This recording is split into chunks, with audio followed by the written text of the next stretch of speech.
Good evening, everybody.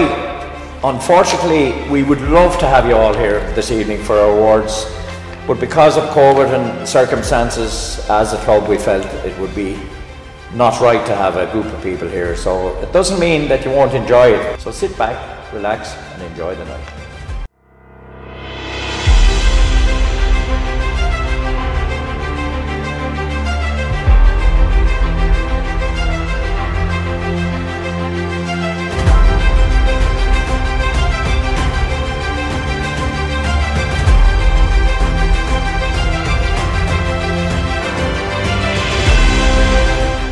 Speaking to the club person of the year for 2021, Ravi Kumar.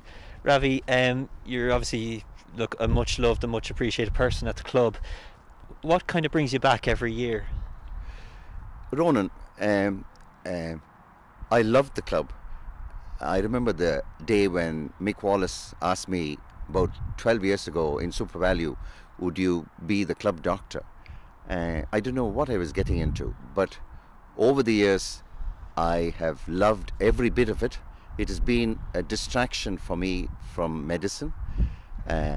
It's improved my mental health, got to know a lot of very nice people, dedicated people at work, for the love of football, for the love of looking after these young people who give everything to play football. And that's why I still love it. Yeah, well look, it's obviously been a very challenging 2 years for everyone in healthcare like yourself. How have the last 2 years been for you, and have you enjoyed those 2 years nonetheless? Yeah, it has been challenging, but at the same time there have been other people who have been worse off, who have lost family, their loved ones. So the way I look at it, isn't it wonderful to help those people? And I think that's what makes us, keeps us going. Yeah, well look, I mean, your support to everyone at the club has been so appreciated, both in terms of players, every volunteer who's come through the club. So look, on behalf of everybody from Wexford Youth to Wexford SC, thank you very much, Ravi. Thank you so much, Ronan, and thank you to everybody else in the club for this wonderful honour. Thank you so much.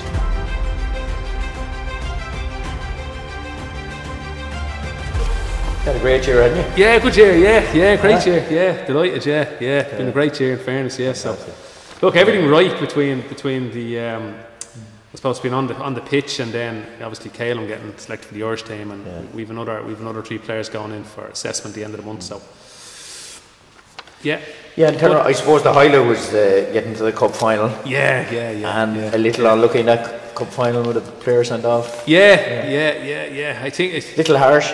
Very harsh, yeah. Look, I know it's in the rule book, and it's like, you know, it's probably, if you're to go through the rules of the game, it's probably the most harshest rule of them all. You stop, your instinct is to put your hand down to stop a goal going in. Yeah. They get a penalty. So which is punishment enough. Which is punishment enough. They score the penalty and you're a man down. Yeah. And we're 10 minutes into a cup final. And they're under 14. And they're under 14, exactly. And then mentally, then, you know, for them kids to have the maturity and the grit, resilience to go, well, do you know what? And we were like this all season. We enjoy every game, and we go into every game to enjoy it. And who we're playing against is irrelevant. We try not to focus on whether it's a quarter-final or semi-final or league or friendly. We try to go out and play the same way. So it was great for me, for the boys then to just reset and go, it's just another game. But now we're 10 men down, and now how good are we? Yeah. And we want to be challenged.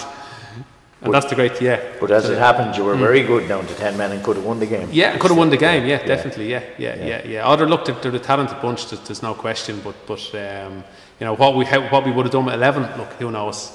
But for the kids on the pitch, although we lost the game, you know, I mean, that was only you know, to me, you know, a gold or silver medal doesn't determine whether you're a winner or a loser. That's on the colour of a medal. Absolutely. And you know, but I think they've taken a lot from it. And we trained. That was that we trained the following Sunday. We've been training ever since. And sure, it's a distant memory now. But you had a background in soccer. You played at a fairly high level, did you? Would have. Yeah, I mean, would have grown up playing, and you played in Irish under 15 team, did you? No, I would have known a lot of them guys. The 15s, they're my age group, and we had the team I was involved with, Bluebell United. We'd a very good. There was only ever one schoolboy club in Bluebell, they're a famous club. But only ever one schoolboy team, and that was our team. But we had, I think there was 4 players in that team, in the national team, and under 15.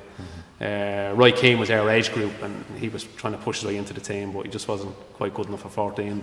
But he was in the end.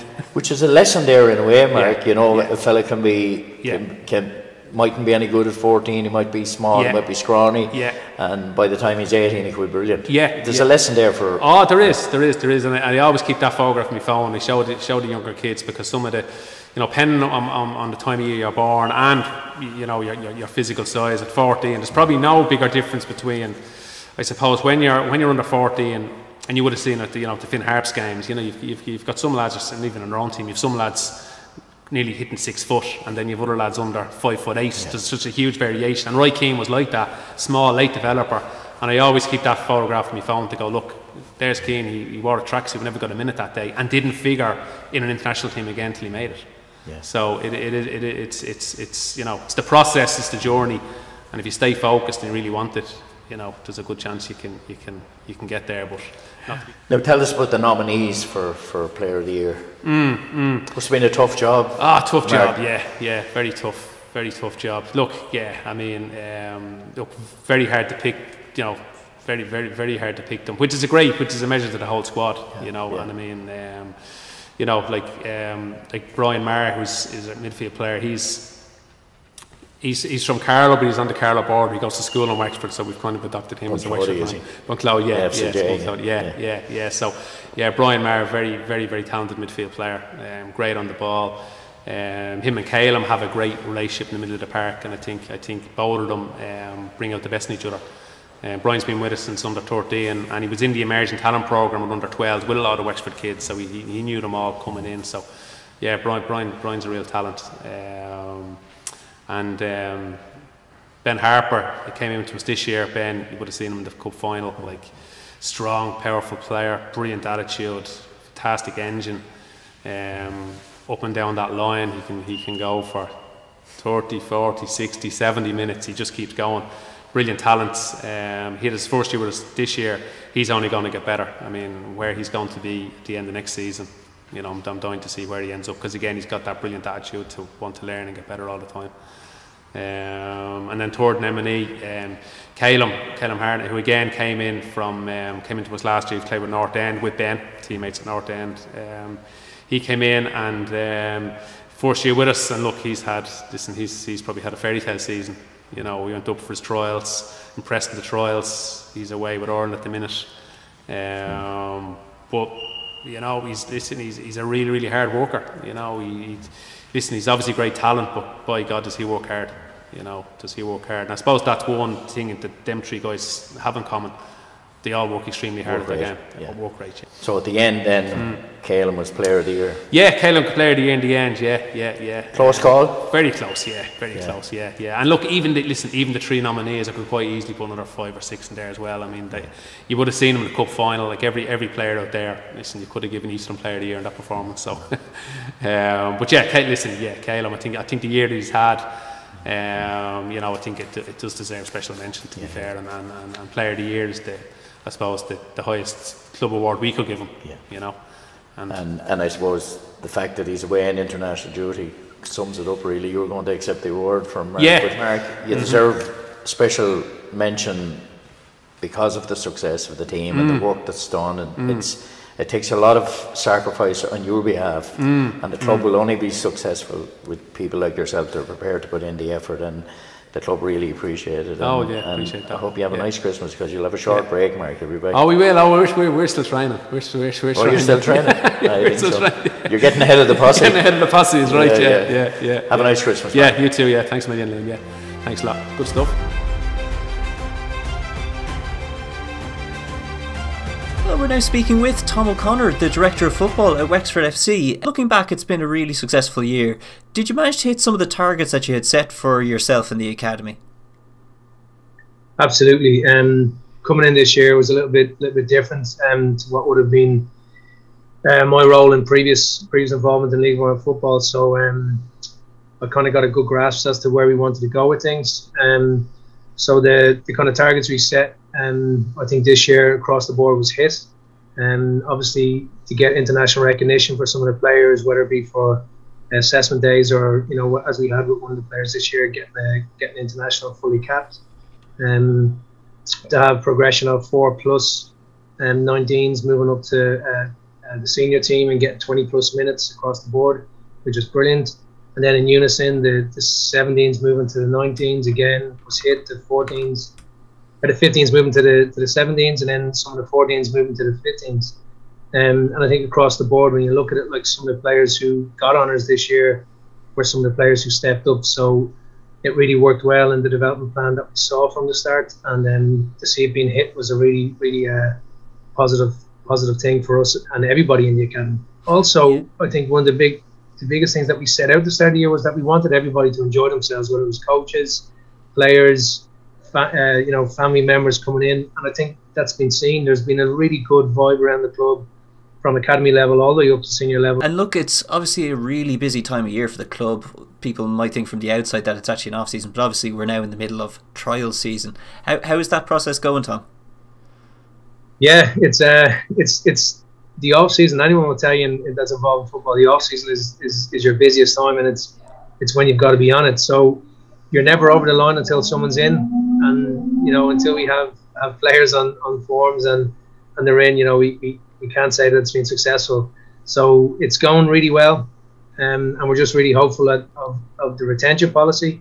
And then with the trials, we've targeted the players that we already kind of want to see, and it's great to see so many. I think there was over 150 people have applied for the under-19s. Wow. So that will show you where we are at with that, to say that they can see that there's a progression from our 19s. So it's been really good. Again, really busy, but really good to see. Yeah, and look, just one last thing. I just want to give a quick chance to both of us really to really credit the coaches that are putting in so much work at this time of year as well as during the season. Absolutely. Like the coaching staff that I came into in Wexford has been absolutely phenomenal. Even in terms of the level of qualifications we have at the moment, it's literally second to none, I think. We're kind of overladen with really high quality guys, and the thing for me is they all want to learn. They all want to do the jobs. If we could have 5 nights a week training, they'd all be there 5 nights a week training. And the commitment levels, everything. Sometimes you got to pinch yourself to realise that you're working with such good people.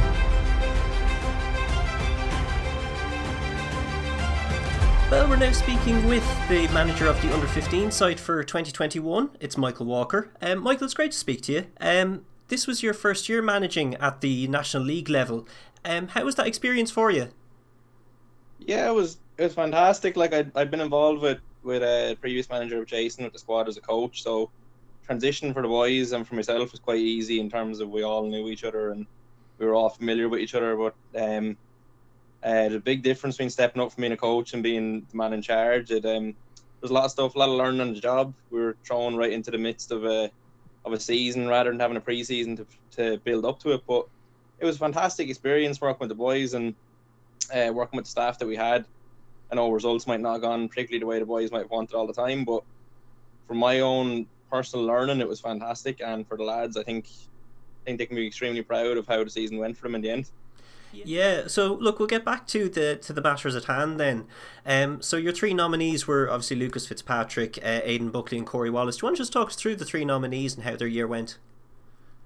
Yeah, the boys were absolutely fantastic throughout the year, and like, to be honest, not trying to be too PC with it, but I think any of the boys could have got in the top 3 this year. Like, the squad group as a dynamic were fantastic, but the 3 boys are well deserving of it. Like Aidan came in with us from Carlow and from the Carlow League, and he was very versatile, could have played anywhere across the back 4 for us, but just an unbelievable competitor, unbelievable work ethic and willingness to put himself through hell to help the team win. Very, very exceptional season the chap had. Was always one of the first names on the team sheet throughout the whole season. Corey then as well, like, came from Cabinteely, had a fantastic season in the middle of the park. Really, really exceptional player, good quality footballer, fantastic young kid as well, like always willing to learn, progress. And Lucas was a bit of the X factor that we had this year. He was the real threat going forward, and again, just that willingness to work and learn, and really put himself about in training in the games. Like, he was always willing to run himself into the ground first before letting his football show through, which was exceptional quality, the young man. Yeah, so look, I think we'll jump in then. Do you want to announce the winner then of the Under-15 Player of the Year? Yeah, so our Under-15 Player of the Year this year is Lucas Fitzpatrick. Yeah. Like I said, had a fantastic season, not only with us, but played many games with 17s this year and had a massive impact when he went up as well, not just being part of the squad, but raised some real differences in the older age group, which was absolutely fantastic from our end. Showed that the kid has a real future and real quality and potential in the game, but was fantastic for us this year. Absolutely fantastic. Yeah, Lucas, I think he signed back in 2019. I think he's first joined in with the under-13s. He's a lad with huge potential, and look, I think everyone at Wexford can really look forward to seeing more from him. Oh, definitely. Like, he's huge potential in the game, and with the work ethic and the quality of a person he is before a footballer, he is the world at his feet, to be honest.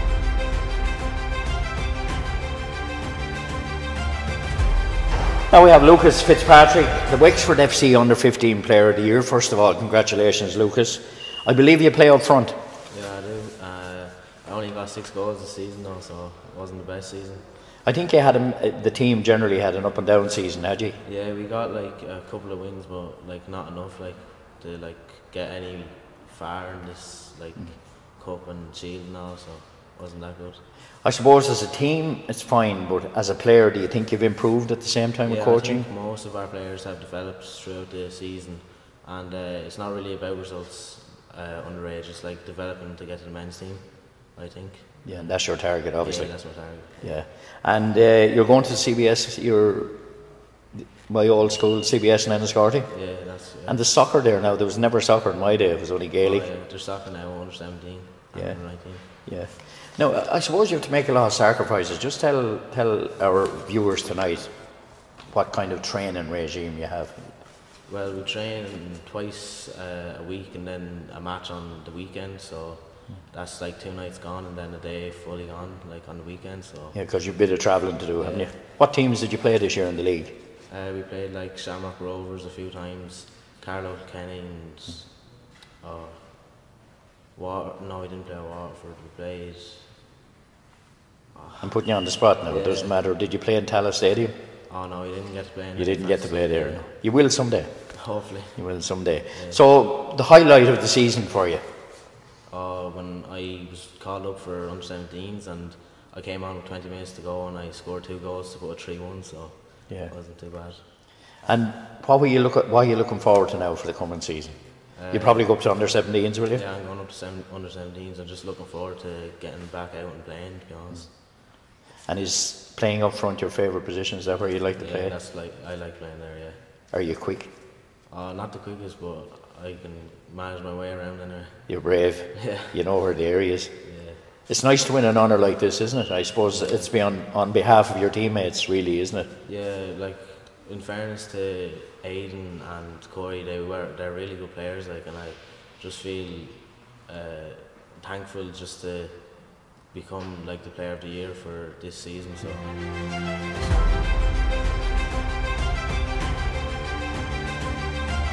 we're speaking with the women's under-17 manager and the chairman of Wexford Youths Women. It's Alan Brown. Good evening, Alan. How are you getting on? Good, Ronan. How are you doing? I'm doing good. Well, look, I remember texting you just about a year ago, around October 2020, and your season that year was heavily impacted by COVID. But this 2021 year has been unbelievable for women's football and for Wexford Youths Women in particular. Has football paid you back for the disappointment of 2020? Absolutely. I suppose 2021 saw the inaugural season of the under-19s, and what that allowed Ronan, I suppose, was all the girls who've been playing under-17s, who I suppose everyone is not going to make it into the women's team initially, you know, or they obviously need to play more games and etc. You know, at that level. So the under-19s was fantastic. So that started off. Then the under-17s, of course, we had great numbers this year again for the trials. And what can I say about the senior women's team? I mean, again, the top teams in the division this year, they were just exceptional, you know. They were just really exceptional, and they were so unlucky not to win the league. And of course, the cup, you know, what a day. I mean, I suppose the semi-final up in Peamount, I mean, that was an amazing performance. I suppose Peamount pipped them back 1-1 at full time on the whistle, and then just to be so dominant at extra time. So obviously to win 3-1 the semi-final, and what a day, you know, up in Tallaght Stadium. So you talk about the disappointments of last year and the COVID. I mean, this year, from the women, the under-19s, you know, won the Shield final against Shelbourne as well. You know, what a performance and what a year they had. And the under-19s was the first year to try and get off the ground. John Carroll, Alan Smith and Megan done a fantastic job. And then the under-17 girls got to the semi-final. And you know, would have hoped to get on to the final, but look, not to be. So on a whole, for the three teams, phenomenal. Also then the academy started up this year, so you had Noel, Martin and Tommy Sheen, and they done under 13, under 15, so it was a giant academy, 8-week spell up in IT Carlow, who gave us great support, and with over 84 participants. So on the whole, from having two teams last year to having a third team this year, we're down to win the league, I suppose the Shield, and have a fantastic first go at the academy. So what a year 2021 will be, you know. Look, one of the other big successes is just this week, Alan. Wexford Youths had an unbelievable night at the League Awards. Do you want to tell us some of the tributes they picked up that night? Yeah, absolutely. I suppose I think it's a first in the women's game, but I mean, Kylie Murphy, captain for 10 years, and won Senior Player of the Year. Yes. You know, as voted by all the players and a few other people involved in the FAI. Like, what an award for that girl, and long overdue. She played in a different position this year. She played up front. I think it was 1 or 2 goals off the top scorer. So the whole club, actually, with all the wishes coming in, the whole country is really thrilled to have, you know, Kylie of such passion, of such commitment, and you know how successful she's been to finally win, you know, the Player of the Year. So that's fantastic. And Avian Clancy, I mean, what a year Avian's had. So she was voted Young Player of the Year. She's involved in Vera Power's Irish international team, international call-up. She's on the under-19 international team as well. And for her to get that award again yesterday, she has worked just so hard in the, you know, last few years, and this year was a culmination of that. So for them two girls to win, and the club to win Senior and Young Player of the Year at the awards this week was phenomenal.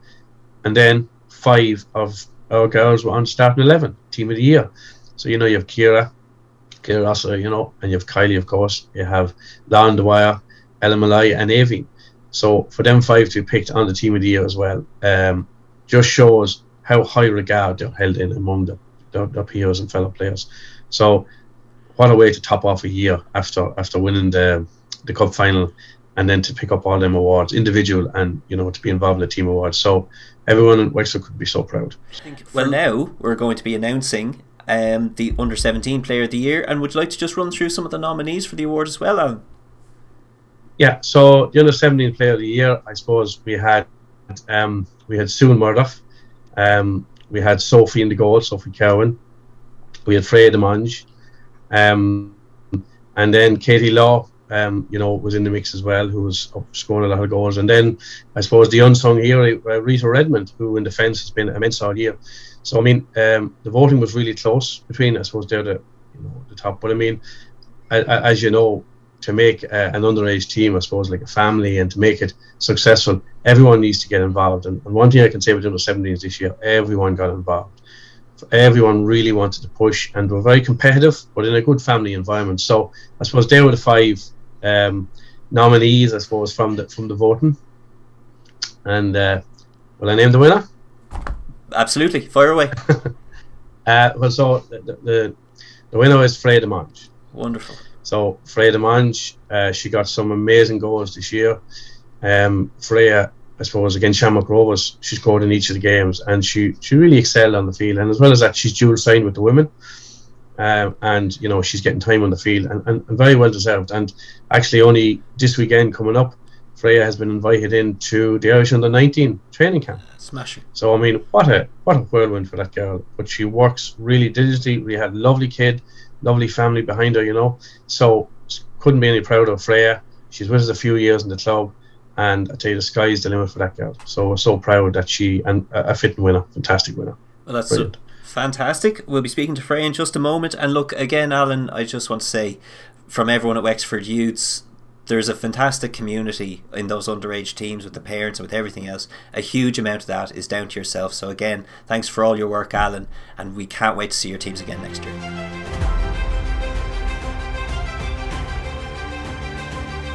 Well, we're speaking with Freya Demange, who Alan Brown has just announced is the Women's Under-17 Player of the Year. So first of all, huge congratulations, Freya. It's been a great year for you and a great year for the whole club. Can you just tell us, what are some of your best memories of the year gone by for yourself? Firstly, thanks so much, Ronan. Yeah, really, it's been one of my best years, and probably one of Wexford's best years as a whole. We started out with the under-17s, and we started out really well. We knew we had a strong squad, but we just all gelled really well together and clicked from the beginning. And we didn't really look back. Worked hard. And unfortunately, it didn't go our way in the end. But you know, we live and we learn from what happened. And then with the senior squad, sure, look, that's only hopefully a beginning for me. Probably one of the best memories was making my debut with the senior team, so it's lovely to have that under the belt now. Yeah, no, it certainly was one of the best years that I can remember anyway. So, sort of as a player, I've always thought, and I'm sure everyone thinks, one of the best things about Wexford Youths is the strong bond between the players, between the squad. And as well as that, while you're playing with the under-17s, you're under a really, really good manager in Alan Brown. What's that experience like for you to have all that support, like as you're coming into your first year playing at the national level? Oh, look, like honestly, I haven't had that kind of support ever. Like I was at my local club, and there was always I was in and out with the boys team, and it was kind of just hot and cold. Like no one was really there. But now that like you have the likes of the older girls really showing you that you can be pushing for that squad. Like, you know, you need to. At the start of the year, I wouldn't have thought I'd even get a look in at the senior squad. So as soon as Tom pulled me in, it was really nice for the older girls to be like to show me what I needed to do to get in there. Like then I could take that and use that for the younger girls coming into the under-17 squad. So you learn like little bits off them from what they're saying to you. So sort of then, speaking as a footballer, what's it sort of been like playing at the two levels at the same time? Like obviously there is a big gap between the under-17s and the senior team, especially playing at Wexford Youths. Is it sort of reassuring for you as well that you're already playing with the seniors and actually settling in well at that level? Yeah, it's really two very different experiences. Like, you know, going from under-17s where you have not pressure but like much more responsibility, the 17s, as one of the older players. Whereas going into the team, you're one of the younger players. We have that sense of responsibility because you're the next generation, as they would say. Like, yeah. So I think it's a great, like, it's nice to look forward to having. I know no one's position is guaranteed, but it's nice to have that next year, to have something to go towards. Like, you know, the under-19s who haven't signed, it's hard for them to now find a senior squad to go into, like, you know, but it's nice to have that kind of background so that they know who you are, basically. They know what you're capable of from that season. Yeah, that totally makes sense. So you're also breaking into the National League scene in what's been an unbelievable year for women's football, like, as well as obviously all the growth that the Irish women's national team are going in. I saw today that there was 318,000 people watching the Women's FAI Cup. You must be really excited for what the next few years brings for you breaking into that senior level. Oh, stop! Yeah, I've been people saying that at school, like you wouldn't really expect to watch in any of the matches or anything, but I know that if I keep working and if I have that support like I will around Wexford, and I stay at Wexford because of all they've done for me, like I can see myself going on and keep working. That's just, and I'm trying to influence like the young girls coming through, trying to get them to keep playing football is kind of the biggest thing, like trying to get them to keep working as they can, because I know some of the girls who really work hard sometimes don't get a chance, like, you know, but everyone develops at different ages. I developed very late as a player compared to other players, but you know, like everyone's different. I think it's a great atmosphere at Wexford to develop in.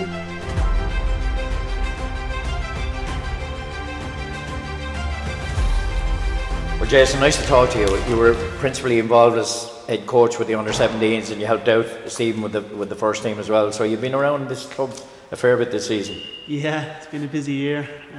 I'd say some days of the week I've been here 7 days. So with that in mind, it's nice to get a rest now. But yeah, it was busy, but it was good. It was interesting. Nice to get an insight. Obviously, with the first team this year, to see how things are done a little bit differently to how we would do them, I suppose, in the academy. Yeah, and of course, your job, you would feel at the end of the season, if the guys leave you as better players, you would feel you would have done your job. Yeah, look, our goal as an academy is to move players through it. So as much as we all want to win games, and the lads will especially want to win games, it's not a primary objective. It's obviously my job is to get players into the 19s. And to be fair, we've been able to do that throughout the season. I think a number of our 17s have played up at 19s, and likewise a number of mixed 15s have played up with me. So that's what we're aiming for, and thankfully I think we've been able to achieve that. Look, we've had good days on the pitch, we've had bad days on the pitch, and that will always be the case. But I think as our overall objective of promoting players through the academy, it's gone really well.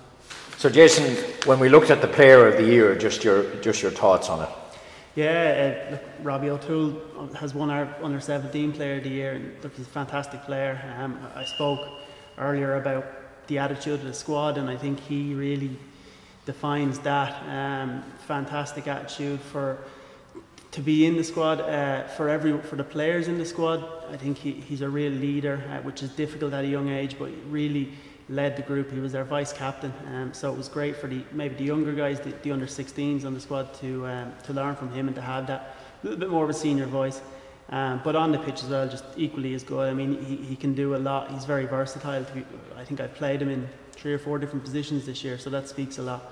And he's done a very good job in all of them. So whether he's in possession, he can drive at the ball, he can run at players, he can get crosses in, he can play out of possession, he's strong, physical, he can tackle, his positional sense is good. So I think a real all-rounder with versatility, so well deserved. Right, joining us now is Robbie O'Toole. He's the Wexford FC under-17 player of the year. Congratulations, first of all, Robbie. Yes. It's a great achievement to win an award like that. 100%, yeah. Now, you travel all the way down from Dublin to train because you originally played with a couple of teams in Dublin. Yeah, I played with Armagh and Bray until I was about 10, and went on to Cabinteely then for a couple of years. But then, as soon as under-15s hit, when League of Ireland started, I head down to Wexford and haven't looked back since. So. Yeah. What brought you to Wexford? The quality of football the first year was brilliant now after my first trial. So Mark Dorn then, he was the manager back then, asked me to stay on, and ever since then it's been brilliant down here. So yeah, I really enjoyed it. Obviously, young fella, you're like a lot of young fellas. When you play, your vision is to play at the top level. Yeah. And I'm sure your first aim here is you'll be going up to under-19s next year. That your aim here is to get to the senior team. And Ian Ryan is in now, so he's looking at all the young fellas. So you obviously see a chance to play in the next couple of years with the first team here. Yeah, hopefully. Yeah, like the end of this year now, with the way it's picked up, like the performances as well, it's looked really promising, you know. And obviously the quality of football as well. It's always going to be great to go to a higher level, especially with the senior team as well. So yeah, hopefully it works out. You strike me as a determined fella, just sitting talking to you, that you're a fairly determined individual, I would say. Yeah, sure. Obviously, my aim's going up to the first team now. You know, so hopefully next year I can get a few call-ups if I'm impressing the first team manager. You know, so hopefully it works out. And what do you make of the club here now? You're down a couple of years, so what do you make? You obviously feel it was the right choice for you. Yeah, 100%. Yeah, like I said there at the start, the quality of football, like it's honestly brilliant in training. It's high intensity, so it's honestly great going up here. Obviously, I travel a long while to go up here, so it must be worth it. You know, the training sessions are high tempo, and like you're feeling real tired after it, you know, so it's worth the workout, you know what I mean? So obviously at the end of the day, the lads here are great as well, so you're not only playing with great footballers, you're making great mates as well, you know what I mean, for the future. So yeah. And you made the effort to come down tonight, which we're very grateful to you for. Yeah. What's the highlight of the season for you? I'd say for me personally now, it'd probably be getting called up to the 19s a few times, getting a few minutes in there. Obviously getting my first start for the 19s at the end of the season against Longford. We won 4-0 and just a great experience, you know, with the lads there. But for the team, I'd say we went down to the beach and had a bit of crack now in the middle of the season. And it was funny there, like spent most of the day down there, you know what I mean? So it was a great team bonding session, you know. But yeah, it was a good season overall. So. Well, John, a wonderful season for the Wexford Youth Swimming Under-19 team. Delighted with the season the way it turned out. You know, winning any final at all is a great achievement. Getting there from the start that we had, really was the icing on the cake to a good season, good full season. Really enjoyed it, and girls were totally pleased. And seeing the smiles on their faces on Halloween night and the horrible conditions that we had was just brilliant, you know. Up in Arklow, isn't it? Up in Arklow, yeah. It's the Under-19 National League Shield final. Yeah. And in terms of how much of an inspiration are the senior team to the Under-19 team? Is there? I don't think you can say enough about them because, you know, even when I watched the pre-season with the women and the way they bring in the young players, inexperienced players, and us being on the periphery of watching what was going on and the fun that they had, because everything was fun at the start. It was just brilliant, and they are really an inspiration to them kids going, you know, if you don't want to go and play for that women's team, I don't think you should be playing football really, you know, because they are an inspiration for anyone in the country, not just Wexford. They're brilliant. When you look at the underage, John, obviously it's the future of the club. So are you happy with the girls that are coming through, because they are getting their chance? They will get their chance on the senior team. The under-17s is a smashing squad, especially when you see the likes of Emma Walker, Freda Mann, Sean Motive, you know, and Katie Law coming through. You know, goalkeepers there. You've got Sophie as well. You've Lauren. There's a high standard coming through. They were a great squad this year. Unfortunately hit with injuries, 1 or 2, and maybe didn't get the rub of the green in the semi-final, and definitely battered Galway in the second half when they were knocked out of the cup. So I just think it's great to have the calibre of player coming through now into the next year's 19s, and looking at what's around, I don't think we should have anything to fear going into next year, and hopefully push on from Shield experience this year and push on to that elite phase and see if we can progress to the next phase and see if we can go that bit further next year. It's a nice feeder system, isn't it? It's brilliant. Yeah. And even watching the academies and that going around the club, the academy that started this year, and with Noel and the lads, and seeing them kids coming in, and there is a good future in girls football here. It's a great club for any girl to aspire to. Even, like as you said, back in Cortown, like I saw up training tonight, and there's 2 or 3 girls there that were at the academy, and just looking at them with the Wexford jerseys and the Wexford jumpers on and the smiles on their faces, it's brilliant. That's what football should be, smiles on the kids' faces, and especially the girls. Isn't it fantastic, the outlook now on women's sport in the country? You know, everybody, I've always believed that heretofore there was criticism because people didn't support ladies football, but I always believed they have to support it themselves first to get the support. Yeah. Look, it's great. You've seen the results last night, and I think I would have been unlucky if the fixtures had been reversed. I think I'm using the Georgia game as a warm-up. I think they would have beaten Slovakia but look, they're playing great football, and you can see someone's influence on that football, the way it was played already. Oh, I was going to say Tom Elms. Yeah, already. yeah, I think so. Yeah, that's why I mean already. I just think the cohesion with them last night was absolutely brilliant, and I was looking at it. I'm sort of looking at it. I'm saying I've been watching that all season from last February. It's just progression, and hopefully we can bring that into the 19s and the 17s that are coming through, and hit that style of football again next year.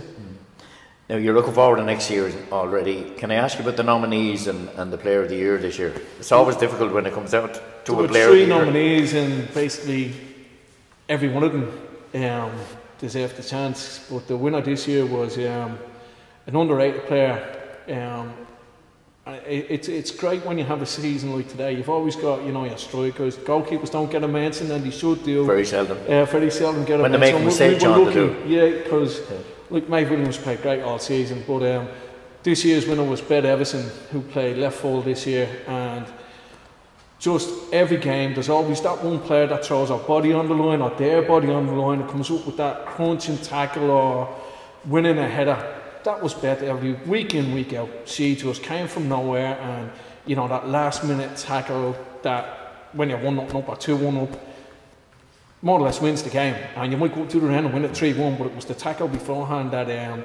solidified that team, the back line or whatever else. She was there week in, week out for the whole season, and just her determination, her attitude, her application, brilliant. Couldn't say about or speak highly enough of her. And she was voted obviously by the players and whatever else, but she deserved everything she got this year. So, John Carroll has revealed our Under-19 Player of the Year for Wexford Youth Women, so huge congratulations. And now we're speaking to Beth Everson. Beth, how are you doing? I'm not so bad, thanks a million. Good stuff. Well, it's the time of year now with Wexford Youths. We're obviously advertising for underage trials, and there's players all over the country going here and there for trials for different teams. Could you tell us just a bit about how you came to join Wexford Youths, and now that you've been here for a few years, how you've enjoyed the time at the club? Yeah, well, I suppose I was around the age where I was finished my club at home and there was nothing else, there was no other setup involved. So I guess being from Carlow in the southeast, Wexford Youths is obviously the main one you want to play for. And, the Dublin teams, they're often very hard and very challenging, very technical. But Wexford Youths, you kind of felt there was like a real sense of like community and everything. And I had played with all the girls. There wasn't many Carlow people now, but I played against a lot of the girls growing up. And yeah, I suppose I was just in there. And now I've been there for about 4 years or 3 years or so.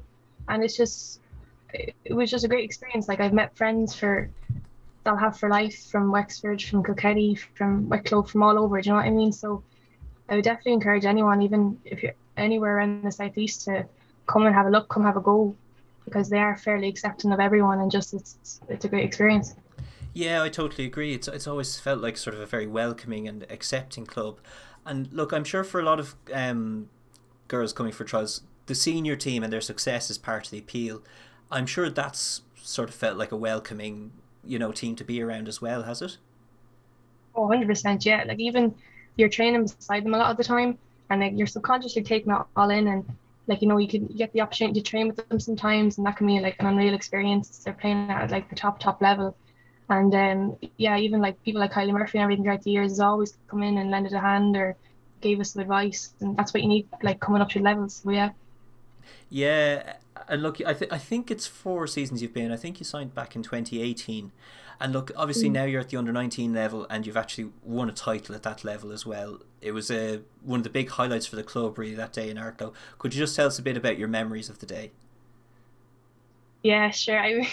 It was kind of a horrible day rocking up. It was freezing, it was wet, and the pitch was very sloppy and everything. And you kind of in the back of your head you're thinking, oh no, do I really want to play this? But like you're with the girls, you're like 3 years, 4 years, and we'd been in that situation before. Like, do you know what I mean? Where we didn't want to lose it again. So I think we gave it everything on the day. And even the changing room, like you had Jean's mum making the tea at half time and everything, and you had John and Alan had given us like these cups that like all had our faces on them before, and that kind of spurred us on as well. So again, like, not to repeat myself, but like the family and like you weren't going to lose it that day. I feel like everything kind of just went right for us. That final day was really something special, even though the weather was horrific. Can you tell us maybe about some of the highlights from the rest of the year that weren't absolutely bucketing down?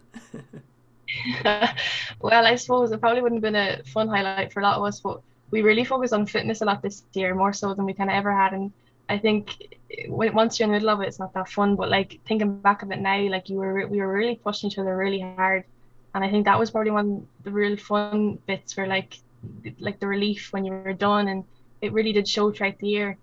I think as well, like even going to places we haven't like been to Galway in a while, and going on with like obviously with COVID we couldn't a lot, but like being with each other, like being a proper team and spending that time together was probably the highlight for me anyway, because I know the year before us there's a few girls like they weren't able to meet up or whatever, but this year was really, really fun. Look, it's been great watching you all year long, and I'm sure on behalf of everyone, we can't wait to see what comes next then for your team. So congratulations again, Beth. You're the under-19 player of the year.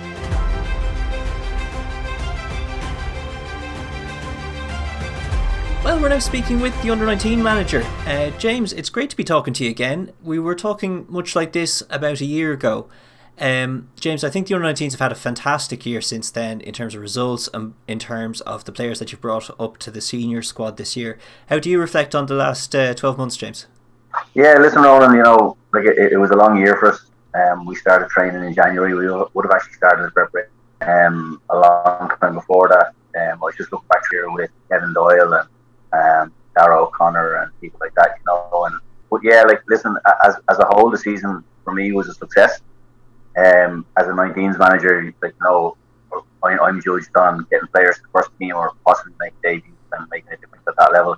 And this year it wouldn't have went any better for us. We had 6 debuts, and we had 7 players overall because Andy Farrell would have played previously, but then played again this year. So we had 7 players from the 19s play, which was excellent.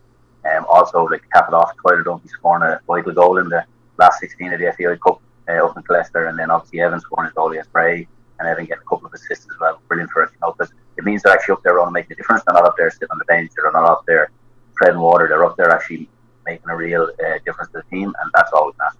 I think we'll just go into the main matter of the day. Do you want to just start by talking us through the nominees for the Under-19 Player of the Year? Yeah, so the 3 nominees, the first nominee is Tyler Dunphy. And like I said, Tyler would have been with the academy previously. He was with us last year for a couple of months near the end of the season, and then this year, like, he came in, and to be honest, he's been a revelation. He's completely grown in stature, and you know, in everything he does. Like, he's become a leader on the field, and like, he's shown that he's one of the first ones to make the step up to the first team. Like I say, he scored that vital goal up the Leicester that day for the first team, which ended up helping him get to the quarter-final of the FAI Cup. And anything like that's a huge achievement for him. But with us, you know, like, he scored goals all season. He led the line for us. He played in different positions, and he was just a pleasure to be around. But he was a real leader on the pitch, and that's what we needed. And plus, he had the X factor, and that's the thing. You know, himself and Evan would have been very, very difficult for any team to deal with on any given day. And when you have that up front, you've also got a chance in every game. Yeah. The next nominee then would have been Donald Porter. With Donald, to be honest with you, when you talk about leaders, Donald is the leader. A couple of years ago, we were having trials down in Arthurtown, and Donald walked through the gate, and he was like a shy, timid kid, you know, and wasn't really sure if he wanted to be there and what was going on. And the Donald Porter got walked off the pitch against Longford 2 weeks ago, and he was the man, and he was the leader. He was the epitome of the 19s for me. Everything he does, leads by example. He's big and he's strong. He can play football, but the way he interacts with the players and the way he captains the players, he's the captain of the team, was really good to see. He's also another one who made a step up to the first team, which is brilliant for us. And he would have learned a lot up there training. And the last nominee then would have been Luke Scanlon. Luke would have actually come to us from Arthurtown last year. Again, he's another one who made a step up to the first team, made 2 or 3 vital appearances for him when he needed them. But Luke was number one. He was a leader on the pitch. Both Luke and Donald were part of a leadership group, and like, off the pitch, Luke was a real leader. You know, anything that needs to be done around and be organised, Luke was the man to go to. He still is now, organised for cup finals, stuff like that for me, which is really good. But Luke, again, barely put a foot wrong all season. You know, playing defensive midfielder, he was just solid. You know, he did what he was asked to do, and you can't argue with that. You know, he's 7, 8 out of 10, and that's exactly what you need, and it's what any team is looking for. Because to be fair, with Donald, Luke, and Tyler, there you have a strong spine. That was brilliant. Yeah, no, look, it's really, really exciting prospects for the senior team, and as you said, they have already made their senior debuts, all 3 of them. So do you want to just do the honours and announce the winner then of the Under-19 Player of the Year? Well, the Under-19 Player of the Year, was picked by the players and the coaches, is Donald Porter. Yeah, just look, huge congratulations there to Donald Porter, and we're going to speak to him in just a second. We're now speaking with Donald Porter, member of the Under-19 squad for Wexford FC. And Donald, I'm delighted to say that after James Quinn has revealed it, you are the Under-19's Player of the Year. So huge congratulations, Donald. Thanks, Ronan. Thanks very much. Not at all. So look, the Under-19s, they had a much better year this year. You know, you got good wins there, particularly at the end against Longford. top in the Shield group as well. And I have to say, I don't think any team deserves an uptick like that more than the under-19s and James and Shane in particular. What are some of your memories sort of the year gone by, or what are your highlights? Well, you know, I started off in January, you know, with the Zoom calls, the Richie Hendrick, you know, our strength and conditioning coach, and they were brilliant, like, and we were kind of in a situation where we didn't know if we were going to get the league with the COVID and starting late, and just we just wanted to be best prepared as possible, you know, and we just wanted to go in, like, we had a couple of players in that's first year playing League of Ireland, you know, and try our best and get results here and there and see how we get on, like, you know, but like, we started off solid, you know. There's games there that we were very good in and we lost unfortunately, but there was obviously games in where we were brilliant and we got the 3 points, like, you know, and we were unlucky in the league phase to finish just outside the top 5, like, and obviously went in the Shield group then, and we were obviously unlucky not to get a semi-final, but overall very, very happy and very pleased with the way we played this year. And some of the players, like, you know, some people make the step up to the first team, you know, 8 or 9, whatever lads made a step up this year, and hopefully there will be more in the coming 3 years as well, like, but no, as a 19s, you know, maybe we struggled in our 19s in the last couple of years, but I think now this year was very good, and hopefully now next few years the 19s will keep on getting results like that we have this year. Yeah, I expect so. Just going back to what you said at the very start there, about the Zoom calls, those were great sessions. I sat in on a few of those, as you probably know, with Kevin Doyle and with a few other footballers. They were great experiences, weren't they? Yeah, they were brilliant. Like, you know, that was during a stage where we could only train at home, like, you know, gym work and do our ball work at home, like, so and with the COVID situation, we couldn't really do much, meet up with friends or anything like that. So look, James and Shane were great. They organised with many different top level footballers on and off the pitch still, like, you know, and no, you can only learn from what they were saying as well, like, you know, and bring it onto the pitch. And obviously it was a nice bit of motivation to get as well. Obviously, you know, it was tough during the COVID, like. Yeah, no, look, I really remember those well, because look, okay, there was Kevin Doyle, who was the huge success, but there was, as I said, players from all different levels, like Mickey Spillane and Simon Power, and you learned just as much from those as well. So look, I thought James was just brilliant in setting those up, as all the coaches were. As you said as well, look, there's a really exciting team around you, because I think there was about 7 or maybe even 8 under-19s broke into the senior team with you this year. It must have been exciting to play in a team that is breaking into a level like that. No, it was brilliant. Like, you know, for some teams might get one, some people might get no one going up, like, but we had 8 or 9 going up, you know, and joining Ian and Lachlan in the sessions. They were brilliant, like, you know, and we could only go back to 19s and bring the level of the first team session down to the 19s, and obviously to bring them in the game day as well, like. Yeah, there was a good atmosphere, and a part of that as well, I'm sure, was that we have Ian Ryan, who you know you're going to get a chance under.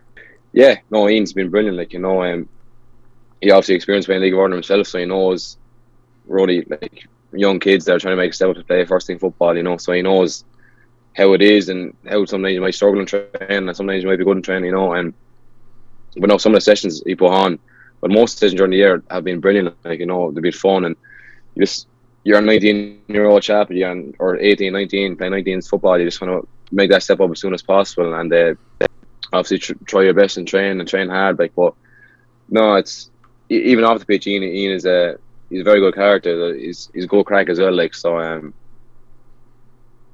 yeah, that makes it a lot better. And he played the same position as you as well. Yeah, he was centre half as well, so you know, it's a bit about where I play anyway, like. I'm sure he did, yeah. And so, look, just looking ahead for next year and the years to come, you must be really hungry to be playing more League of Ireland. Yeah, exactly. Like, you know, travelling around to the likes of, I know Shelburne got promoted, but Toka Park and Eamon Dacey Park, Turner's Cross, and seeing the support that they have and the fans and the chanting and the flares and everything, it kind of gives you that grip between the teeth to work even harder and make sure that if you travel there next day, that you'll be starting or you'll be getting minutes there, like, you know. So it only gives you a little fire in the belly to work even harder for yourself. Yeah, and obviously then you've got the RSC next year as well. Yeah, with the Blues down as well, like, so it's another big stadium with big support, like, so yeah, that should be good. Yeah, I'm looking forward to it too. Well, look, again, Donald, congratulations, Under-19 Player of the Year for 2021.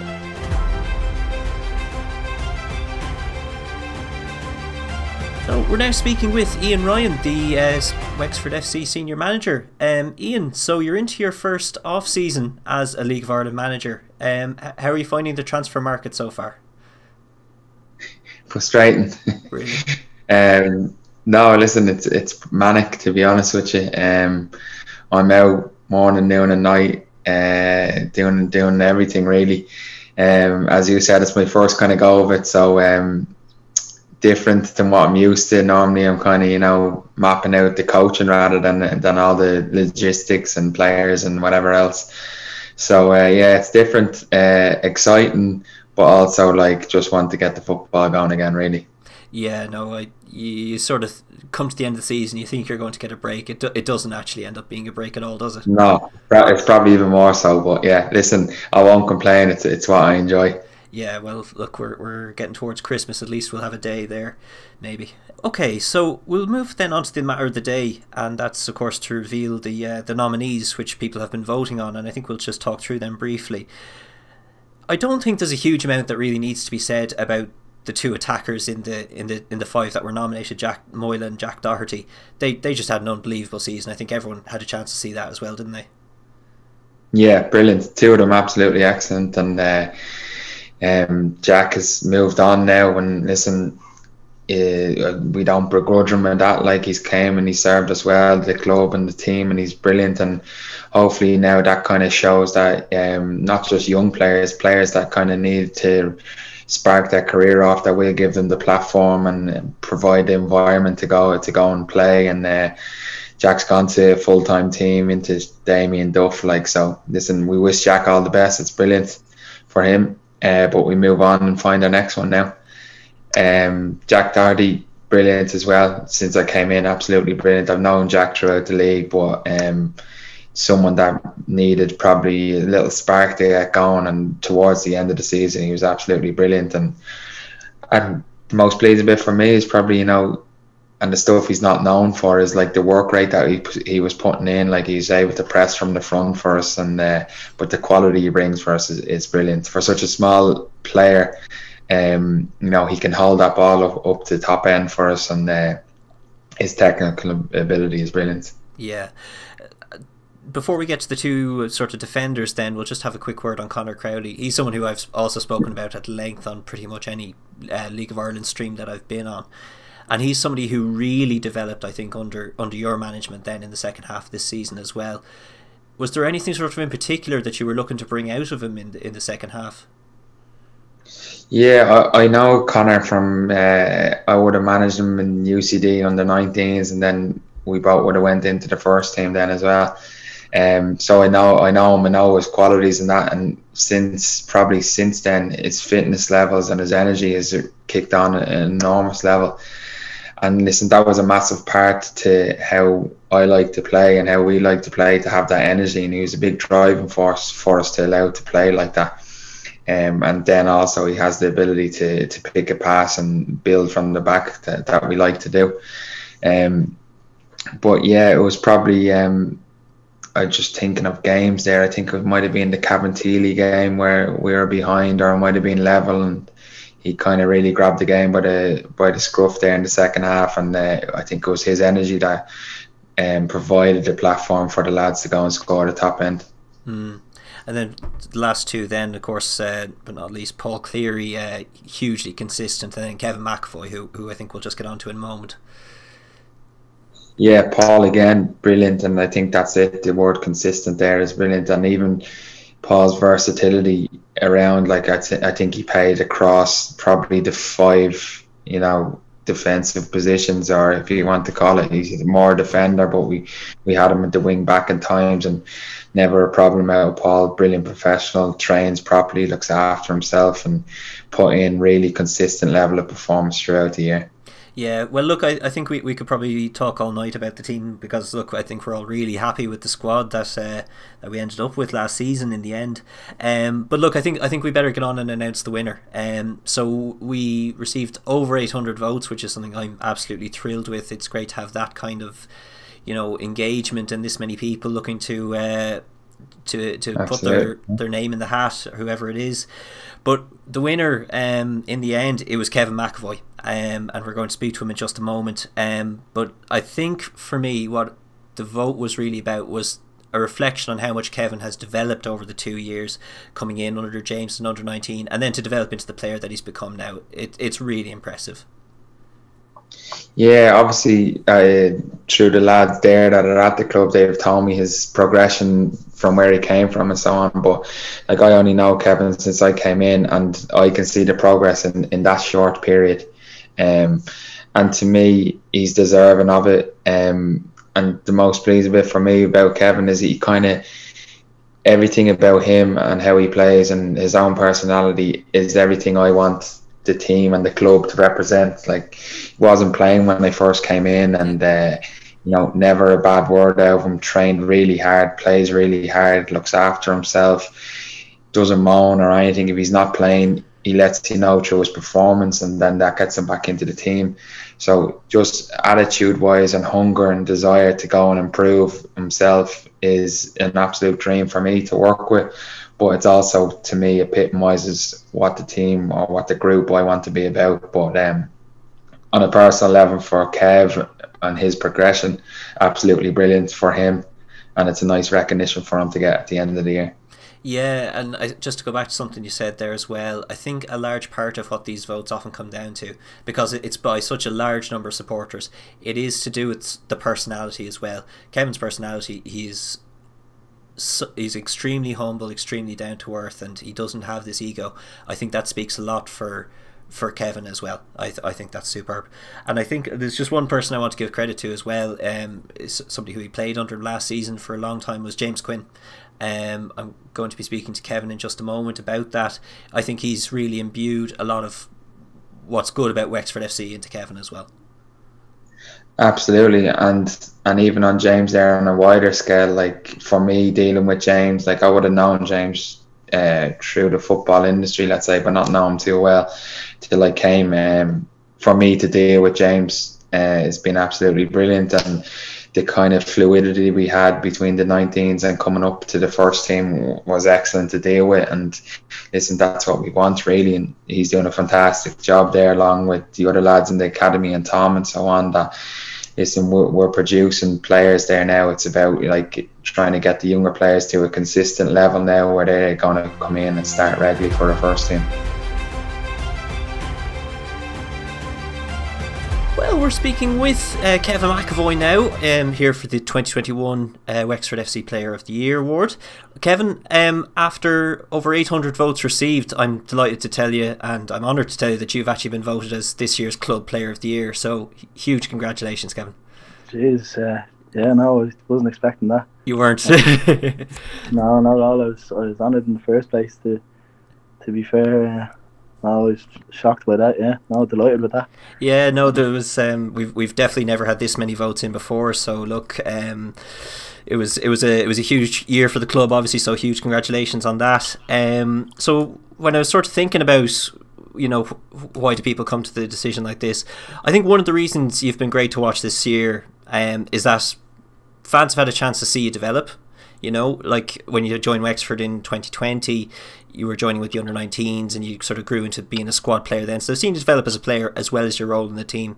How have those 2 years been for you? Yeah, look, I've really enjoyed the 2 years. Obviously, like last year was a big learning curve for me. Under Brian, it was kind of a different style of management than Ian. And kind of, I got in at the end of the last few games of the season, and it was good to get a taste of it. And then obviously I wasn't really getting in then towards the next season. And then Ian came in and it gave me a big lift then. It was great then to get a few games under my belt and slowly but surely get into the team and start enjoying my football a bit more. Yeah, and I think you've probably benefited as well. You're playing now alongside a much more experienced fella like Lorcan Fitzgerald, who's giving you guidance as well, is he? Yeah, definitely. Yeah, I was actually on to him this morning, just trying to soak as much as I can off him and really learn, just try and bounce a few things off him and try and learn off him as much as I can. He's had a great career and he's still going. He still has it, but just trying to get as much as I can and learn off him is, it's great to have someone like him address me on. That's brilliant as well, yeah. So as you mentioned, you've played under, well, 3 managers now with Brian, Ian, but as well as that, you played under James Quinn a lot. Has that time with James, has it given you a bit of a sense of what Wexford is like as a club and what it's kind of about? Yeah, listen, James and Shane as well, and all the lads like Richie and everyone through the 19s and through the club. It's a real family club. Like, you know, Shane, if I ever need anything through football, like James and Shane, I'd definitely ring them and try and get advice off them. I know, like, the lads that run through walls for you. As well, Tommy, he's a psychologist in there. He's been brilliant as well. All the lads like that, they're brilliant. They really are. And they look after you. I'd recommend to go through with any 19s players to really go through it and sign for Wexford 19s. It's a good pathway as well. But the lads are brilliant.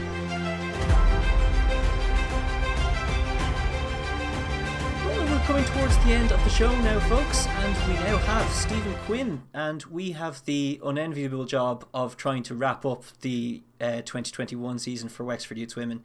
Stephen, there's a ton to talk about, and it's hard to even know where to start in the year gone by. But look, why don't we just start maybe with Tom Elms and him obviously moving into the Ireland job. That transition couldn't have gone any smoother, really, because immediately after that, Wexford Youth's Women went on to win 7 games on the bounce. Can you tell us a bit about what things were like then on your side? Yeah, no, I suppose, look, it was brilliant for Tom, and had a discussion with me, and it's a progression for him, and look where he is now. He's assistant manager up in Tala with the senior women's, like, so back then it was a really good career move for him, and everyone wished him the best of luck. And I suppose his last game was that Piedmont game where we were 2-0 down at half time, and that reaction we got from the girls at half time just kind of epitomises kind of what we've been working on. Maybe been with Tom for maybe a year and a half now, and it's 2 seasons now since to finish this season. Like, so learned a lot from Tom. Tom had really good structures in place, the really good squad in place, everything. So by the time that transition and that kind of feel factor after that game against Piedmont, where we felt maybe we should have gone and won that game, and if we won that game, look, things might have been different by the end of the season. Like, but it was kind of just then having a conversation with the senior players, and like nothing was going to overly change too much, and keep them structured in place, and over the year then just adding little bits to it for myself. Like, but what the girls done, going after that result and going unbeaten for so long, and that maybe slip up against Galway at home, and like I said, it could be in a different season come the end against Shelbourne. But the transition was brilliant because I had the backing of the senior players that really, but also Tom was there to go back to if I needed any help with anything, so I had a lot of help, and the committee has been top class.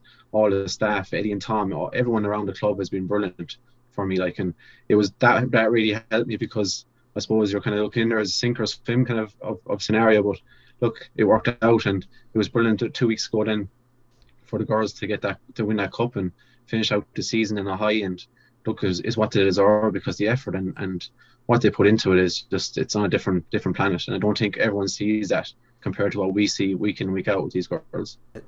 One of the best memories I think I'm going to have in football was probably just a couple of weeks ago at the cup final. I mean, there was a shock league win there for Shells. That was an amazing finale, and I thought just for football, as women's football in Ireland as a whole, it was really capped off by a super cup final day. Can you just tell us a little bit about your memories of the day as a whole? Yeah, no, it's brilliant. I suppose the week leading up to it, and coming off that result against Shells, and kind of look, we stayed on the pitch, we congratulated them. We were delighted with it, because it was just a fantastic way to finish a season. Who knew that was going to be the case when the game started against us? And we weren't happy with the first half, and came out the second half, done a little bit better, scored the 2 goals. Like, but coming off the pitch, we knew, look, we have enough to go and get a really good result the following week, and that was kind of our mindset going all week and going into the game. And I suppose the cup final and the occasion of it's unbelievable. Like, even I was up there with the media the Monday, and I couldn't get over, like, just to get the surroundings in. And look, you have players that are really experienced, that have been there and done it before, but you have young players that first time experiencing it, and you see a little bit of nerves in that first half from both sides.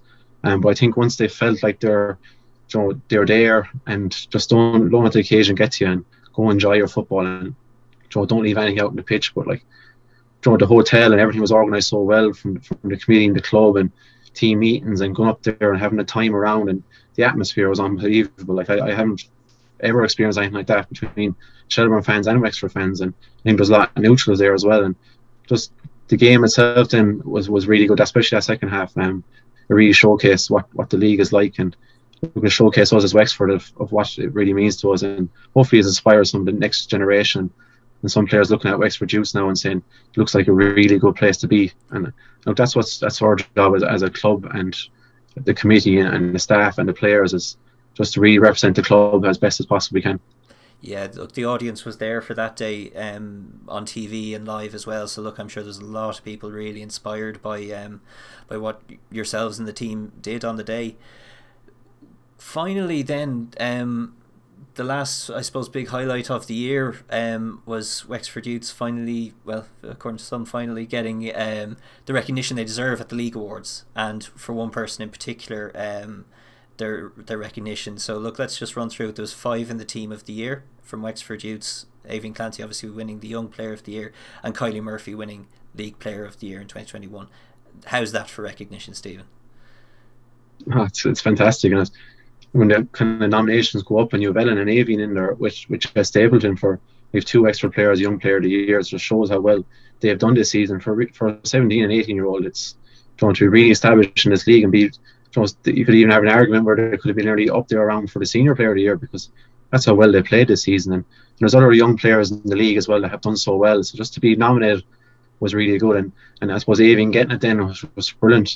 Really good for her, and what a season she's had, being consistent all the way through it, and in a position sometimes where it doesn't get as much recognition as some other positions. So it's brilliant for her. And look, and she's probably her role model, probably, if she says it, is Kylie. Like, and you talk to Ellen as well and all the young players, like, to see her then go and have the season she had and really, getting what she deserved, because I thought she, for me, and look, it can be a bit biased as well because she's our captain and she's from the club, like, but probably the best season I've seen the 2 years I've been here anyway. What a season she had, and be it playing in midfield or playing up front, there's never fault or never effort, always gave 100%. And look, I was delighted when I heard the news, and I know she was shocked, but I don't think there's many people in Wexford that were too shocked that she got it. So congratulations to her. And look, the bar is so high now for her after her exploits in front of goals and Player of the Year. Like, so she'll have the bit in her teeth now to really go push on next season now and even have a better season. Yeah.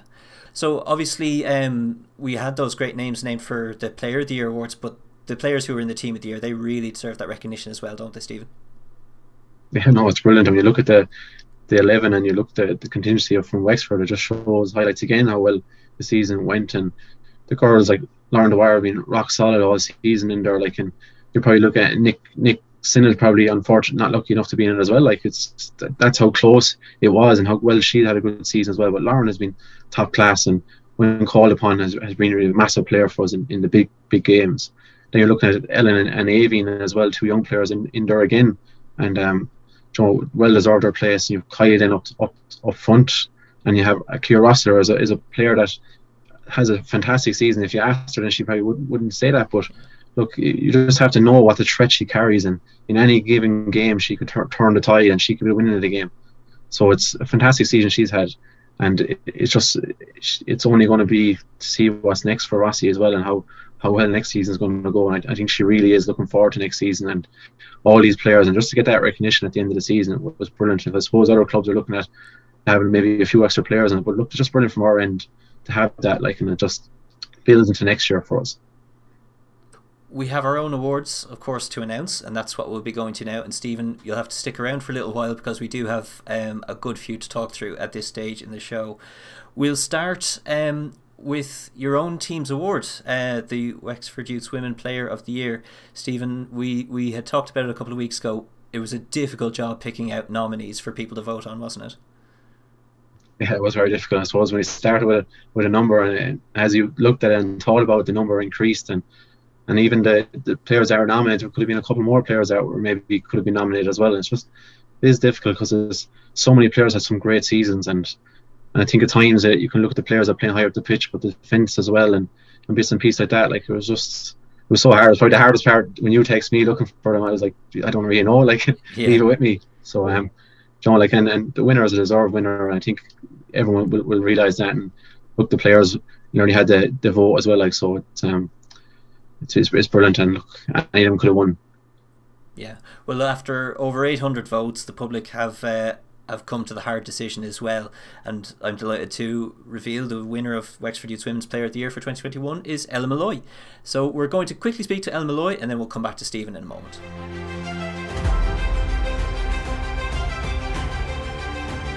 Well, we're now speaking with Ella Malloy, and Ellen, after over 800 votes received, I'm delighted to confirm, and I'm honoured to tell you, that you've been voted as Wexford Youth Women's Senior Player of the Year. So congratulations, Ellen. Thanks very much. No problem. Well, look, you're in your second year of senior football, and if anything, maybe it was even more successful than your first, because obviously you've now got an FAI Cup winners medal. Did you feel more confident throughout the season, knowing that you've sort of solidified your place at senior football? To be honest, I think at the start of the season I actually was putting too much pressure on myself, and it was kind of only towards the end of the season that I kind of started feeling more confident. I just feel like as a team we kind of grew in confidence and we started linking up better. I just think, like, just personally, I was just putting, I don't know, expectations on myself, like maybe with the senior call up and all, and but yeah, I think maybe at the start of the season, like with Wexford, we didn't really get off to the best start, and I don't know, just put expectations on myself. But like kind of in the season, I think last season went so well for me that when it didn't at the start, I kind of was in my head a bit. But once we started winning again, and I think we started linking up better, like I think the end of the season was good. Yeah, no, I mean, in the end, it really did work out well. And in fairness, it's very difficult to follow the first season that you had. It was so good for you. And then just thinking as well about on the pitch, did you feel maybe teams respected you a bit more now that they knew more about you and how dangerous you can be? And did that maybe make playing football this year a bit more difficult for you? Yeah, I definitely think I didn't have as much time, and I kind of had to adapt my game, and maybe like I was inclined to like carry the ball a bit too much at times at the start of the year, and it was kind of more finding the balance between when to lay it off and when to go myself. And did you sort of have to learn that yourself, or was that something that came through training? A bit of both. Like I was constantly, like Kylie and Stephen and everyone was kind of trying to tell me like to like find the right moments to take on players and when to lay it off and see the bounce pass. But it was kind of like trying to break the habit, because obviously when I was like with Kilkenny or with Thomastown, like I was allowed that time, and as like in the National League, obviously the standard's so much higher that I needed to like adapt my game. Yeah, I know exactly what you mean.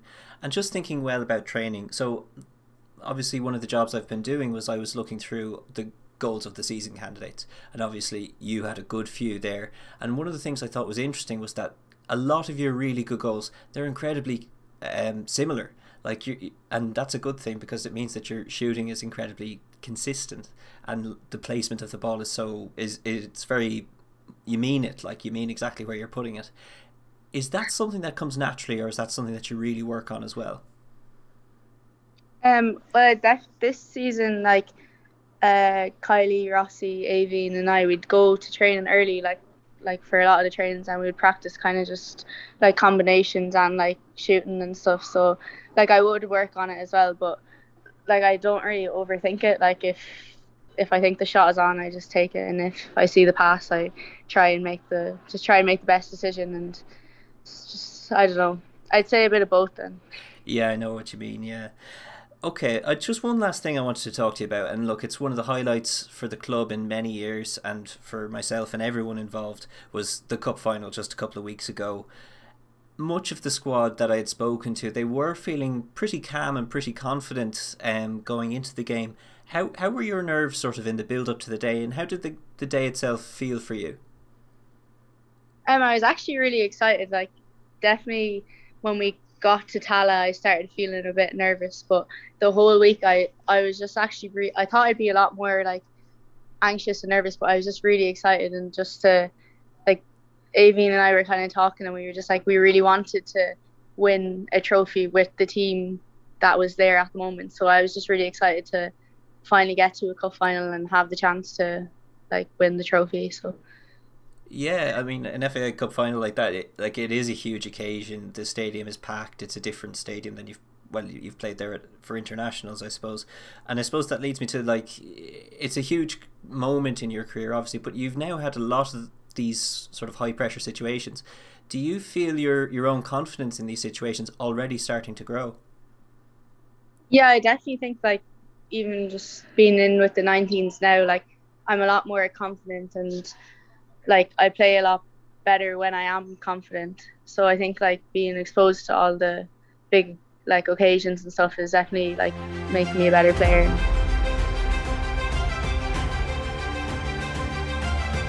So next up, Stephen, we have another award from your team, and it's a fiercely fought category. It's the Underage Goal of the Year.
Yeah, Stephen already knows, but I'm about to reveal for everyone watching at home. It was a very hard category, but the winner of the Underage Goal of the Year for Wexford FC and Wexford Youth Women, it's Fiona Ryan for her goal in July against Cork City.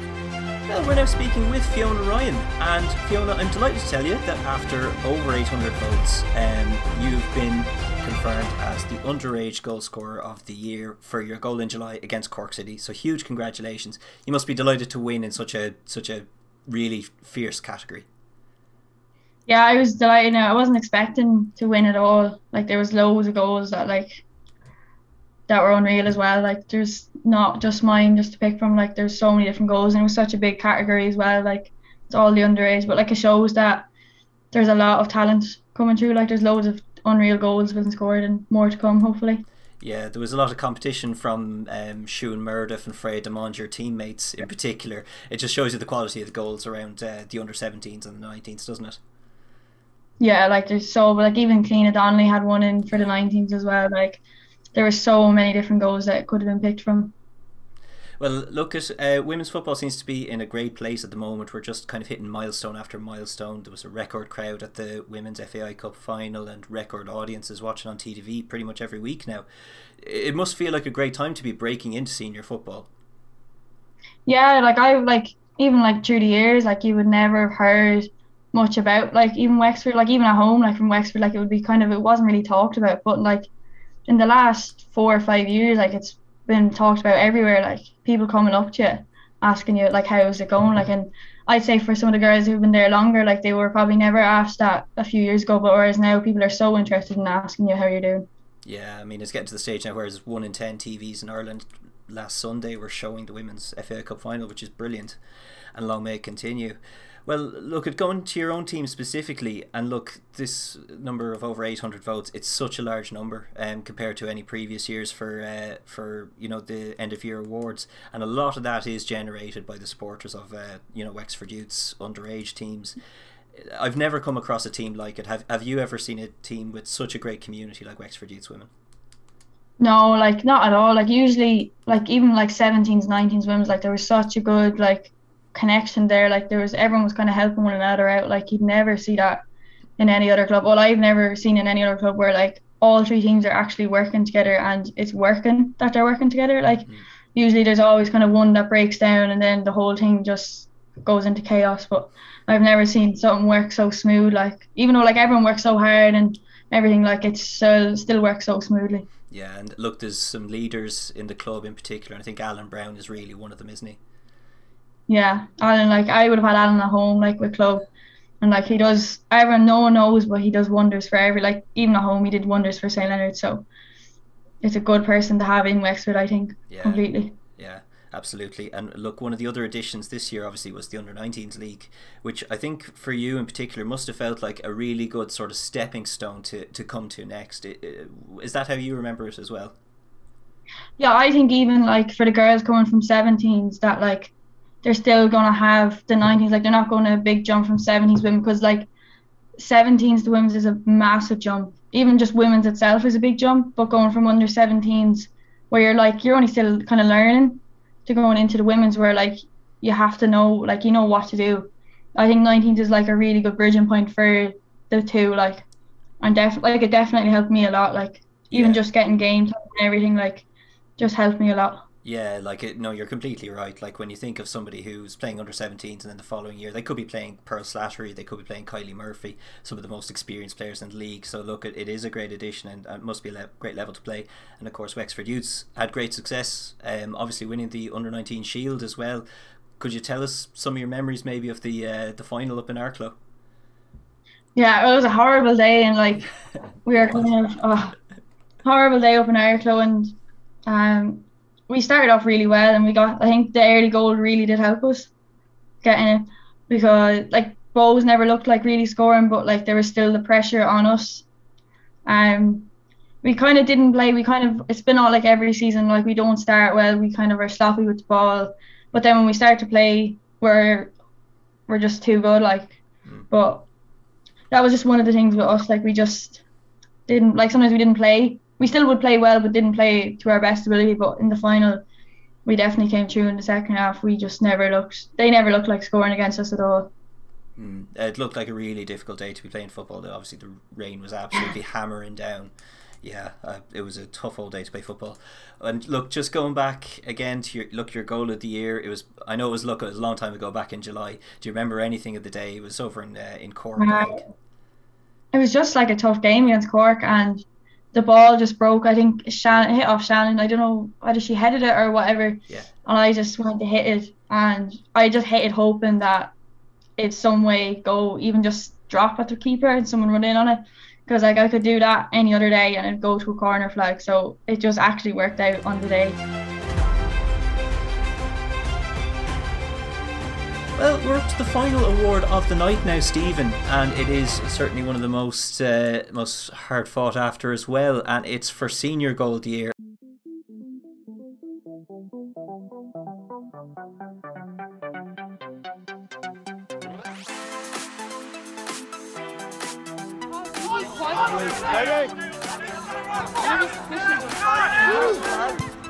Get in!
Ellen Malloy.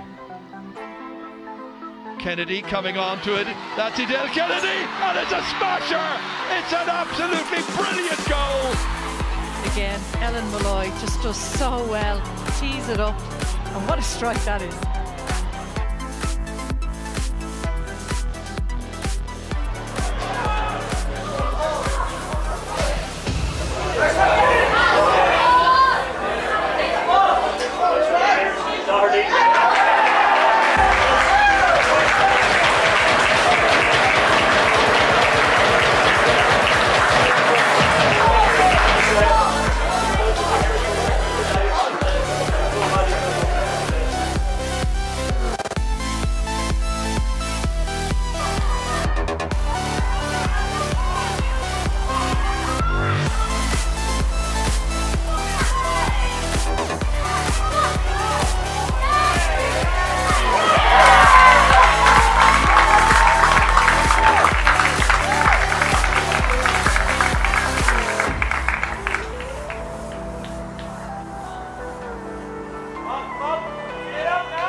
Yeah, you'd love to see Sinead Taylor do well.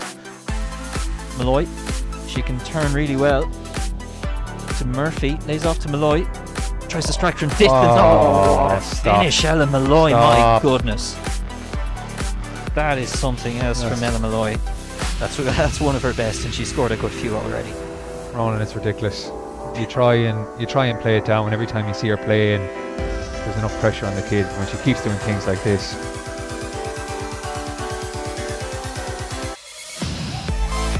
Cheryl showed great awareness, and he's picked out Jack Moylan, who's taken out of the air well, and it's again 3-on-3. Moylan goes himself. Jack Moylan, and it's 3. Jack Moylan, what a finish! Absolutely superb, and he has made a huge difference to this Wexford side since coming in on loan. I think Ronan, he deserved that for all his work he's been doing around the pitch.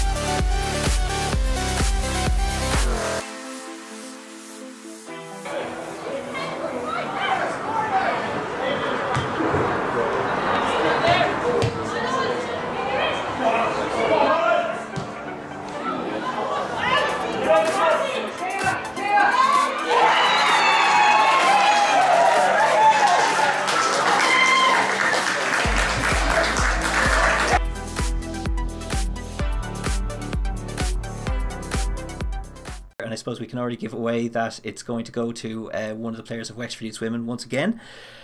It's a tough category. Look, everybody knows at this stage Ellen Molloy scores some absolute stunning goals, and she scores them week after week. And I think something that I learned from watching so many of them in the process of making these videos is that they're so consistent. She has such a consistent strike of the ball. But there's a different goal going to win it this year, Stephen. Yeah, no, it's just surprising because I suppose Ellen have scored so many goals. She nearly a highlight reel herself. Like, and some other goals are really well this season, and some of the men's goals were top class as well. And I think just this goal now in particular, and I suppose if you asked anyone about it, like, and just the player that scored it, a lot of people wouldn't associate with them kind of goals, but she'd rarely score. She's rarely couple of scores now during training sessions, and she'd look around and say she'd be surprised if it goes back in net. Like, but she has that quality, like, and that goal was just, and the celebration after was just top class. And don't want to give too much away. Yeah, well, look, it was a moment of magic and a moment of inspiration, and I think we all know now it was, of course, Adele Kennedy's stunning goal in the Evoke.ie FA Women's Cup final. So Adele is now going to be speaking in just a moment to Liam Spratt. Well, Adele, it's great to talk to you. We spoke a couple of weeks ago. Of course, it was a great occasion, wasn't it? Then winning the cup, and then you're scoring that wonder goal. Have you thought about it since, and where exactly did it hit you? Did you hit you on the leg, on the foot? Yeah, look, it was great end to the season. We're just delighted to get silverware and that. As for the goal, I don't score many, so yeah, it was a nice, sweet one. So it just popped up to me and I just hit it and went nicely. In terms of the league, you nearly have to win every game now, don't you? You know, there was a few bumps in the road early, but you kept there right to the end, and although you finished third, it was very close.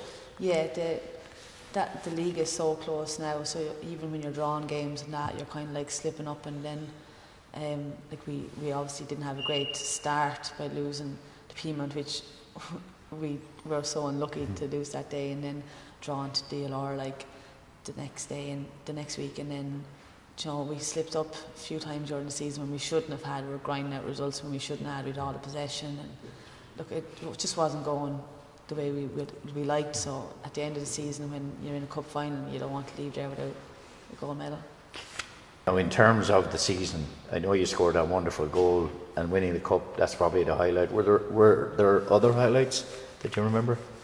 Yeah, there's highlights of, like, you could be coming back and scoring, and we scored last minute winners and stuff like that. That kept our hopes up for the league, and, you know, it's just like seeing all the under 17s, 19s coming into the squad. Like, there's just amazing players there, and once they get up and running again, like, the club isn't slowing down, and it's just getting better and better, and that's just great to see. Pressure on yourself? Ah, yeah, sure. Everyone loves a bit of pressure, so I don't mind pressure at all. Well, the highlight for me was that determination. The second half was fantastic in that cup final, and you know, you were determined not to lose it. And okay, maybe Shell subconsciously they had won the league, but I don't think it was. I think it was the way you performed in the second half, and I thought, you know, starting at the very back, the girls at the back were outstanding, and you know, you'll always remember that goal, won't you? You'll be able to tell your grandchildren about that. Yeah, I will, yeah. And it was on television, captured on camera. Yeah, exactly. Yeah, like, we came out, the first half we weren't good enough, like, at all, and still we were a one all, even after they got, like, fairness, our first goal, like, it wasn't, like, it was a bit of a scrappy goal. Wasn't like, a classic? No, like, it was, it brought us 1-0 kind of a ricochet, wasn't it? Brought us 1-0 up, and that was unreal, and then their goal, like, we were totally disappointed at how they scored their goal. So we went in the dressing room, we were like, we haven't even played, we hadn't even hit 50%, and it was 1-1. And then second half, we just said, we just need to just pick it up now. It's last 45 minutes of the season, just score goals and defend, because we're the best defence in the league. So we don't really give away that many goals. You've been lucky with injury, haven't you? Yeah, this season actually hasn't been too bad. I've only had. Is that about your preparation and fitness, or is it just luck sometimes? Well, I presume, like, I prepare the best I can all the time and that. But I think this year was just, I just had a few niggles, small few niggles, but obviously Nigel was able to fix them up for me. Like, I didn't really get. The magician. Yeah, he has to be a magician around us sometimes. I didn't really get many hefty knocks this season, so I was lucky enough. Been a fantastic season, Adele. Well done. Thanks Congratulations. very much. Thank you. Thanks, Adele.